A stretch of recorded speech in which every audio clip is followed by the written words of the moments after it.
اگر پرائی جنگ میں میرا ایک بچہ بھی مر گیا تو بروز قیامت میرا خدا مجھ سے اس کا پوچھائے گا. کیونکہ ایز اے پی ایم یہ سارے میرے بچے ہیں اور مجھ سے اس ایک ایک بچے کا پوچھا جائے گا.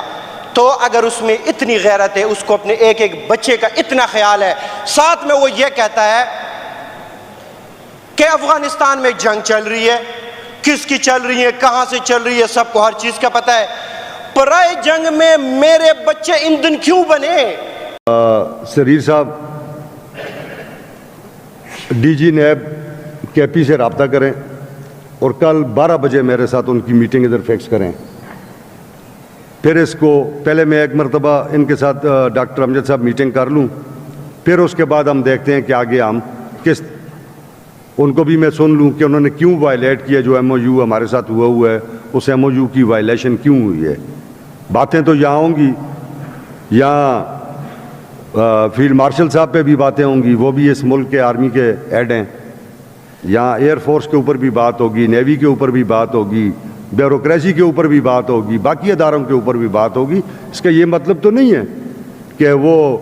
ایجنسیاں پیچھے سے آ جائیں اور وکٹمائزیشن شروع کر دیں. تو انشاءاللہ تعالیٰ اس کو ہم ٹیک اپ کریں گے اور پھر اس کے بعد دیکھتے ہیں آگے ہم کیا عمل اس پہ اختیار کرتے ہیں. کہ میں کسی کے ساتھ نہیں بیٹھتا کہ وہ پھر مجھے عوام کو مجھے یہ یقین دہانی دے کہ میں کسی کے ساتھ بات نہیں کر رہا, لیکن اگر میرے ایک بھی پاکستانی کی لاش گری تو میں اگلوں کی نسلیں تباہ کر دوں گا. اس میں پھر یہ غیرت ہونی چاہیے, یہ نہیں کہ ادھر میرے مقبرے میرے قبائل کے ایکس مرجڈ ایریاز کے لوگوں سے بھرے جا رہے ہیں اور آپ کہیں میں نہیں بیٹھ رہا, آپ کہیں گے جی میری فرعونیت اتنی ہے کہ میں کسی سے بات نہیں کروں گا. یہ تڑ اس بندے میں ہونی چاہیے کہ وہ پھر اپنے ایک بھی پاکستانی کے جنازے پہ ایسا ایکشن لے کہ ہم کہیں کہ واقعی آپ صحیح کہہ رہے ہیں. تھینک یو جناب اسپیکر. آج کی جو سب سے اہم ایشو پہ بات ہو رہی ہے وہ مرجڈ میں لا اینڈ آرڈر کے جو سچویشنز بنی ہوئی ہیں اس کے حوالے سے سب سے پہلے بات ہو رہی ہے. جناب ہم چھوٹے تھے, ادھر سے ہم نے پڑھائی کی, تب سے یہی حالات تھے اور ہم اس چکر میں تھے کہ یہ انشاءاللہ بہتری کے سائڈ پہ جائیں گے اور بہتری کے سائڈ پہ جائیں گے. ہمارے بچے ہو گئے, ابھی بھی وہی حالات, وہی آپریشنز, وہی فوجی آپریشنز کے تھرو امن ڈھونڈنا, اور جب ایک آپریشن ختم ہوتا ہے اور ہم وہاں سے نکلتے ہیں تو ہم یہ کہتے ہیں کہ جی ہم نے کامیابی حاصل کی. حالانکہ ان علاقوں کے جو لوگ ہوتے ہیں جس کا بھائی شہید ہوا ہوتا ہے, جس کی بیٹی شہید ہوئی ہوتی ہے, جس کا بھتیجا مرا ہوتا ہے, اس درد سے جو گزر رہے ہوتے ہیں وہ ان کو پتہ چل رہا ہوتا ہے کہ ہم نے کتنا فائدہ کیا ہے. آپریشن سے, فوجی آپریشن سے اگر فائدے ہوتے تو میرے خیال سے آج سب سے زیادہ مرجڈ ایریاز جتنے بھی ہمارے 7-8 ہمارے ڈسٹرکٹس ہیں, سب سے زیادہ محفوظ یہ ایریا ہوتا, کیونکہ سب سے زیادہ فوجی آپریشنز یہاں ہوئے ہیں. وہ بنیری صاحب ایک شعر میں اس سچویشنز کو بیان کرتے ہوئے کہتے ہیں کہ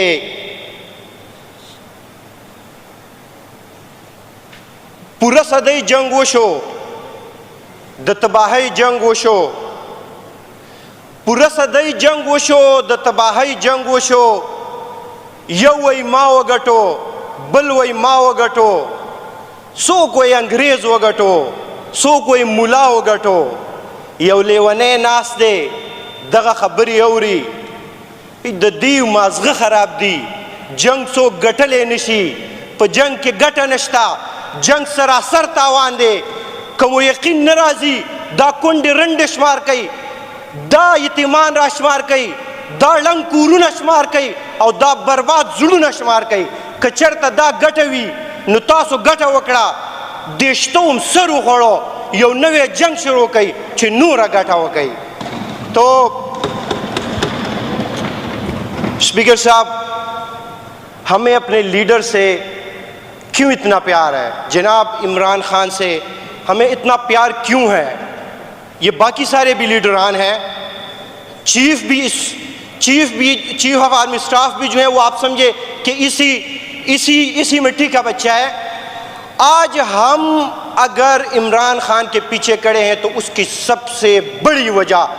عمران خان کی غیرت مند ہونے کی وجہ ہے۔ وجہ یہ ہے کہ جس گھر کی کفالت جو بھی مرد کرے گا تو سب سے پہلی بات یہ ہے کہ گھر میں کفالت والا بندہ جو مشری کرے گا، جو آگے جائے گا، وہ غیرت مند ہوگا، کیونکہ بغیرت بندہ اپنے گھر اپنے بال بچوں کی حفاظت کر ہی نہیں سکتا۔ اور عمران خان کی غیرت کا آپ اندازہ کہاں سے لگا سکتے ہیں؟ وہ ادھر سے لگا سکتے ہیں کہ وہ کہتے ہیں کہ اگر پرائی جنگ میں میرا ایک بچہ بھی مر گیا تو بروز قیامت میرا خدا مجھ سے اس کا پوچھے گا۔ کیونکہ ایز اے پی ایم یہ سارے میرے بچے ہیں اور مجھ سے اس ایک بچے کا پوچھا جائے گا۔ تو اگر اس میں اتنی غیرت ہے، اس کو اپنے ایک بچے کا اتنا خیال ہے، ساتھ میں وہ یہ کہتا ہے کہ افغانستان میں جنگ چل رہی ہے، کس کی چل رہی ہے، کہاں سے چل رہی ہے، سب کو ہر چیز کا پتہ ہے۔ پرائی جنگ میں میرے بچے ایندھن کیوں بنے؟ مجھے کوئی فائدہ تو بتائیں، کوئی میرے بچے اس میں ایندھن کیوں بنے اور کب سے بنے اور کب تک بنیں گے؟ کوئی ٹائم مجھے بتائیں۔ اس کے بعد اگر عمران خان سے اڈوں کے حوالے سے پوچھا جاتا ہے اور وہ کہتا ہے کہ ایبسلیوٹلی ناٹ، تو اس کا کوئی اور اس کا کوئی مقصد نہیں تھا۔ یہی اس کا مقصد تھا کہ جتنے جنازے پاکستان سے اور پھر اسپیشلی کے پی سے اور اسپیشلی مرجڈ ایریا سے اٹھے گئے، تو میں کہتا ہوں اتنے جنازے اگر کسی جنگ عظیم میں بھی کسی ملک کے گرائے گئے ہوتے تو میرے خیال سے اس ملک نے کوئی بہت بڑا فائدہ کیا ہوتا۔ ہمیں تو کوئی ہمارا فائدہ دکھائے کہ ہم نے کتنا فائدہ کیا اور کتنا نقصان ہم نے کیا۔ اس لیے میں اپنی بات کو مختصر کرتے ہوئے ابھی بھی اپنے لیڈر کی بات پہ لبیک کہتے ہوئے یہ کہوں گا کہ جناب جو بھی لڑ رہے ہیں ان سب کے ساتھ بیٹھ کے مذاکرات کیے جائیں۔ کسی کے ساتھ بھی اس بات میں کوئی بھی حرج نہیں ہے کہ ہم کسی کے ساتھ بیٹھ رہے ہیں۔ یہ بات وہ لیڈر کرے کہ میں کسی کے ساتھ نہیں بیٹھتا کہ وہ پھر مجھے عوام کو مجھے یہ یقین دہانی دے کہ میں کسی کے ساتھ بات نہیں کر رہا، لیکن اگر میرے ایک بھی پاکستانی کی لاش گری تو میں اگلوں کی نسلیں تباہ کر دوں گا۔ اس میں پھر یہ غیرت ہونی چاہیے، یہ نہیں کہ ادھر میرے مقبرے میرے قبائل کے ایکس مرجڈ ایریاز کے لوگوں سے بھرے جا رہے ہیں اور آپ کہیں میں نہیں بیٹھ رہا، آپ کہیں گے جی میری فرعونیت اتنی ہے کہ میں کسی سے بات نہیں کروں گا۔ یہ تڑ اس بندے میں ہونی چاہیے کہ وہ پھر اپنے ایک بھی پاکستانی کے جنازے پہ ایسا ایکشن لے کہ ہم کہیں کہ واقعی آپ صحیح کہہ رہے ہیں۔ ورنہ میں یہ بات واضح کرتا جاؤں کہ آج کل وہ زمانے نہیں رہے کہ کسی کو کسی چیز کا پتہ نہیں چلتا۔ یہ جنگ کہاں سے ہو رہی ہے، کیوں ہو رہی ہے، ہم ایک بندے کو پتہ ہے۔ آپ نے اگر دیکھا ہو پاکستان کے ہر باشندے کو اس چیز کا پتہ ہے کہ جب امریکہ باگرام کی بات کرتا ہے، طالبان انکار کرتے ہیں، مرجڈ ایریاز میں حالات خراب ہوتے ہیں۔ اینی ہاؤ میں صرف اتنا کہوں گا کہ مرجڈ ایریاز کے لوگ یہ آپ ان کو صرف اس لیے مارتے جا رہے ہیں کیونکہ وہاں آپ لوگوں نے پہلے سے تعلیم کی کمی چھوڑی تھی۔ یہ ان کو آپ اس لیے مار رہے ہیں کیونکہ ان میں سیاسی شعور ابھی تک نہیں تھا، ابھی انشاءاللہ ان کے جوان آ رہے ہیں۔ میں آپ کو کہتا ہوں میں مرج سے ہوں، میں ادھر رہتا ہوں، اور میں جس طریقے سے پچھلی دفعہ میں نے کہا تھا کہ میں اللہ کی قسم کھا کے کہتا ہوں کہ مجھے جنہوں نے بھیجا ہے یہاں میں ان کی آواز آخری حد تک پہنچاؤں گا، چاہے اس میں میری جان ہی کیوں نہ چلی جائے۔ دوسری، اسپیکر صاحب میری بہن نے بھی بات کی، وہ کہتے ہیں اردو میں کہتے ہیں کہ جی الٹا چور کوتوال کو ڈانٹے، یعنی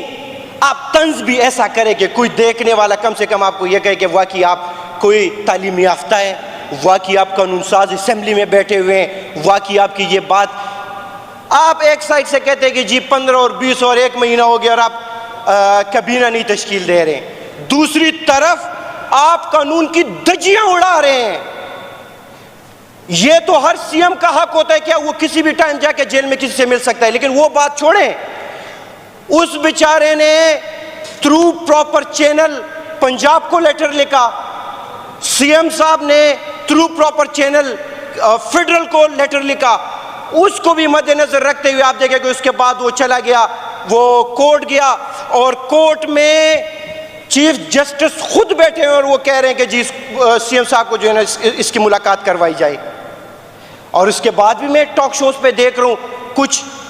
بے ضمیر میں کہتا ہوں کہ یہ لوگ رات کو یہ ٹاک شو واپس دیکھتے ہیں کہ نہیں دیکھتے ہیں؟ وہ پھر بھی یہ کہہ رہے ہیں کہ جی سہیل افریدی صاحب جو بات کر رہے ہیں کہ اگر اس کو ٹکراؤ کہتے ہیں تو میں بار بار ٹکراؤ کروں گا اور آپ قانون پہ جائیں۔ او بھائی، آپ جو چیف جسٹس کی بات کو نظر انداز کرتے ہوئے اور سی ایم باہر جیل کے باہر بیٹھا ہوتا ہے اور پوری دنیا یہ تماشا دیکھ رہی ہوتی ہے، آپ اس کو اپنے لیڈر سے نہیں ملا رہے، اور اس میں حرج کیا ہے؟ یعنی آپ اس بندے کی بات سے بھی اتنا ڈرتے ہیں،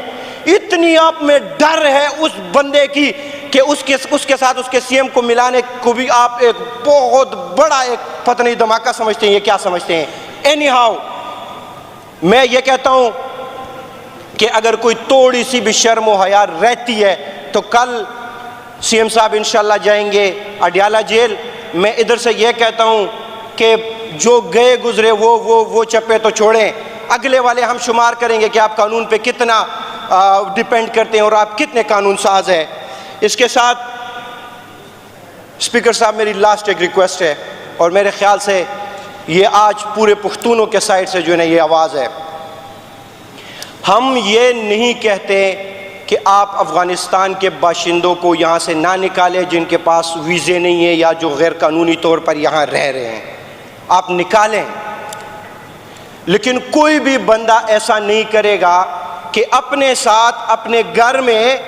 کسی کو 20-25 سال رکھ لیں، ان کو کھانا کھلائیں، ان کو پلائیں، اور آخری دن ان کو جو ہے لاتے مار کے ایسا بگائے کہ وہ بندہ وہ آپ کے 20 سال کا احسان بھی نہ مانے اور جاتے ہوئے آپ کو گالیاں بھی دے۔ ہم نے ان کی دیکھ بھال کی ہے، ہمارے ساتھ یہ یہاں رہے ہیں،